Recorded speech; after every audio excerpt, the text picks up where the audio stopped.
Water, the most abundant yet precious resource. No amount of life that we know can exist without it. Two humble elements of hydrogen and oxygen, the first and third most abundant elements in the universe, bound together into molecular cohesion, which grants the possibility of everything that hunts, breathes, lives. The strength of civilizations has hinged on its ability to distribute this vital liquid to its people. From the irrigation by ancient farmers of Mesopotamia to the engineering achievements of the Romans in building the aqueducts, there is no society without it. And so today, I'll be reviewing a glass of this humble liquid that is so vital. The more you think of it, the more you appreciate how much we take it for granted, and how much is involved in bringing it to a glass, to your lips. Something you may not realize about water is how incredibly corrosive it actually is, especially in its purest form. One of the most fascinating aspects about water is how incredibly good it is at being a natural solvent. That's why the oceans are so salty.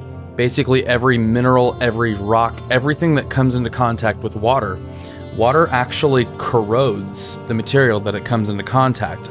In fact, one of the best examples of this is the Super Kamiokande neutrino detector in Japan.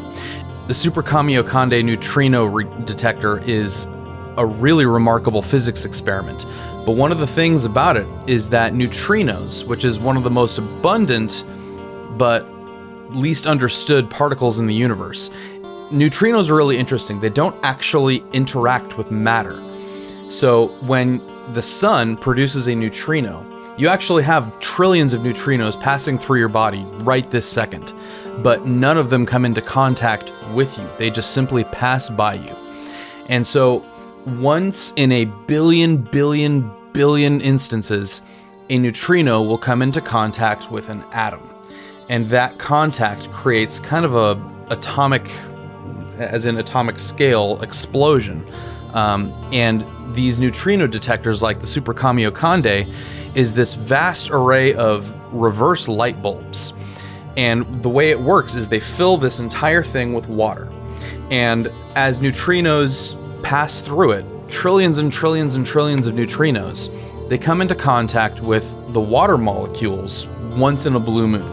And as these little tiny explosions occur, these little reverse light bulbs that line the outside of it will react. It will detect these small little explosions. But all of this water has to be incredibly pure. It has to be completely pure distilled water, gallons and gallons of it. And what that does is it corrodes everything that is inside that tank. So it has to go through a lot of routine maintenance. In fact, there's a story about one of the maintenance workers who accidentally dropped a wrench into the tank. And years later, they were trying to figure out why their readings were off.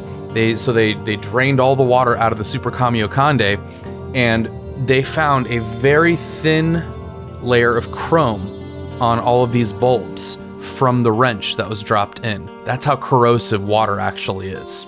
A lot goes into the process of providing safe drinking water. Although the ocean is the most abundant source, it's far from the most practical, given the high salt content.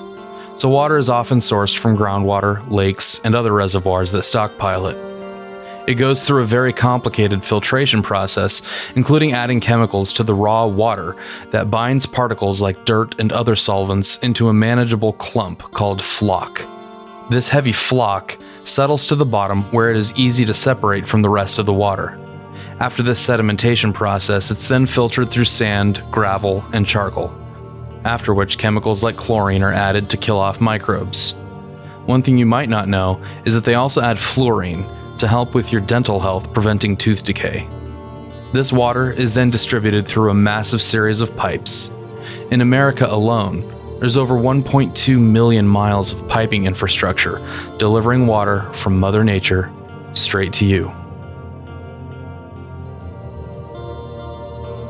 I give it an 8 out of 10.